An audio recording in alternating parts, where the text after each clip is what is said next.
Harold Finch was, by all reliable metrics, profoundly unlucky. Every vending machine he approached ate his coins. Every taxi he hailed splashed him with gutter water instead of stopping. On a drizzly Tuesday, after his umbrella flipped inside out for the third time, Harold shook his fist at an indifferent sky and cried, "Will anyone ever show me mercy and provide the support I need?" The clouds parted just enough to deliver a water balloon, the size of a grapefruit, onto his head. Chapter 1. A letter arrives. 2 days later, Harold found a lavender envelope in his mail slot. Addressed in elegant gold ink. "Dear Mr. Finch, you've been pre-approved for emergency assistance. From the Bureau of Unlikely Blessings B.U.B. To activate services, report to the 13th floor of the Thistle Building at precisely 1111 A.M. Cordially, Mercy Operations Division." Harold considered several possibilities. 1. A prank. 2. A cult. 3. A delightful fever dream. He chose option 3, because it seemed the least damp. Chapter 2. The 13th floor. The Thistle Building's elevator panel displayed floors 113 and 1426, with a suspicious gap. Harold pressed both 13 and 14 at once. The door slid shut, and the elevator began humming an off-key lullaby. At 13, it stopped. The doors opened onto a waiting room furnished with pillows, shaped like exclamation marks. A receptionist wearing a cape of sticky notes popped up from behind the desk. "Harold Finch," she chirped. "Welcome to B.U.B. I'm Marzipan, your mercy liaison." Harold opened his mouth to protest, but found himself offered a mug of cocoa that refilled after every sip. "How did you need support? Yes? Sit." Marzipan snapped her fingers. A chair scurried over like an obedient dog. Chapter 3. Diagnostic oddities. Marzipan waved a wand resembling a giant paperclip. Holograms of Harold's misfortunes floated above her head, a montage of exploding light bulbs, lost wallets, and last place quizzes. "Classic type K karma stumble," she declared. "But good news. We offer 3 support packages. Pocketful of probability boosts your odds in coin tosses. And karaoke raffles. Guardian Goose, a celestial waterfowl, honks ominously when danger looms. Mercy Deluxe comprehensive protection, plus fresh cookies on Thursdays." Harold blinked. "Is the goose house trained?"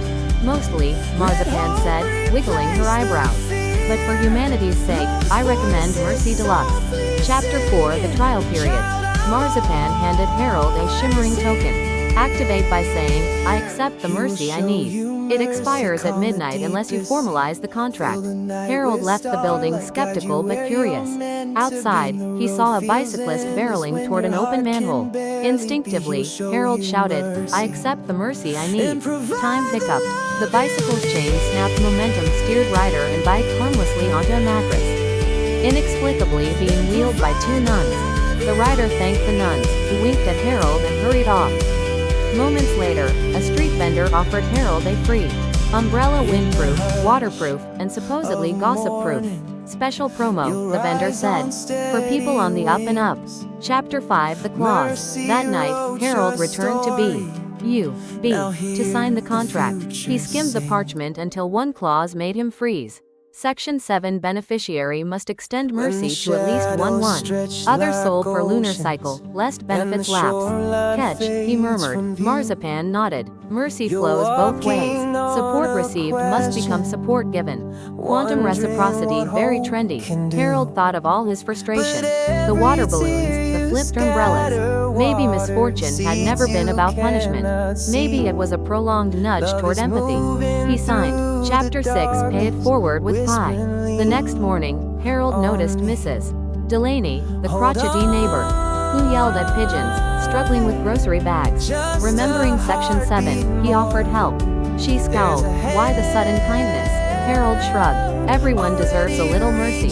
Mrs. Delaney broke into tears, confessed she'd been lonely since her cat found a better apartment, and invited Harold in for pie. While sharing blueberry slices, Harold's phone pinged mercy credit. Earned benefits extended to next cycle. Have a sweet day. Epilogue. The goose anyway. Though Harold chose Mercy Deluxe, B.U.B. gifted him a bonus Guardian Goose for exceptional enthusiasm. The goose followed him at a respectful distance, honking whenever Harold forgot to pay kindness forward. On one occasion, the goose herded a toddler away from traffic on another. It hissed at Harold, until he gave his last subway token to a stranded tourist. Each time, Harold laughed partly from relief, partly from the absurdity of living alongside an avian conscience. In the months that followed, Harold's vending machines dispensed extra snacks. Taxis swerved puddles instead of aiming for them, and umbrellas everywhere developed a sudden respect for wind physics. But more importantly, Harold Finch, formerly the unluckiest man in town, became the unlikeliest source of comfort for strangers, neighbors, and even pigeons. Because once you've been shown mercy, and given the support you need, you discover it's wonderfully contagious. And the goose approves with a dignified honk.